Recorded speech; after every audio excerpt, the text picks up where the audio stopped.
বিহু সন্মিলনীৰ উদ্যোক্তাসকল মই ভাবোঁ আপোনালোকৰ আকাংক্ষা মানে এই ফাংচন শেষ নোহোৱা পৰ্যন্ত বৰষুণ নাহিব। মই ভাবোঁ যি আমাৰ বৰ্তমান অসমত বিহুৰ বতৰ চলিছে, বিশেষকৈ যোৱা 14 তাৰিখৰ কাৰ্যসূচীটো এইবাবে বিহু পৃথিৱীৰ বুকুত আমাৰ সকলো অসমৰ মাননীয় মুখ্যমন্ত্ৰী হেমন্ত বিশ্ব ডাঙৰীয়াই বিশ্বৰ বুকুত প্ৰতিষ্ঠা কৰিলে।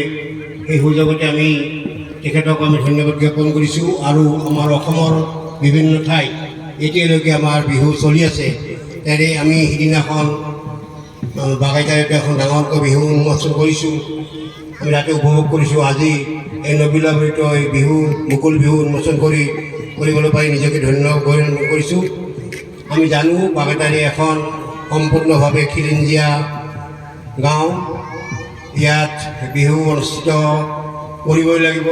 আৰু মই ভাবোঁ এই বিহুৱে আমাৰ চিনাকি, এই বিহু যিমান দিনলৈকে থাকে আমি অসমীয়া হিচাপে সিমানলৈ জীয়াই থাকিম। মই উদ্যোক্তাসকলক পুনৰবাৰ ধন্যবাদ জ্ঞাপন কৰি আজি এই উদ্দেশ্য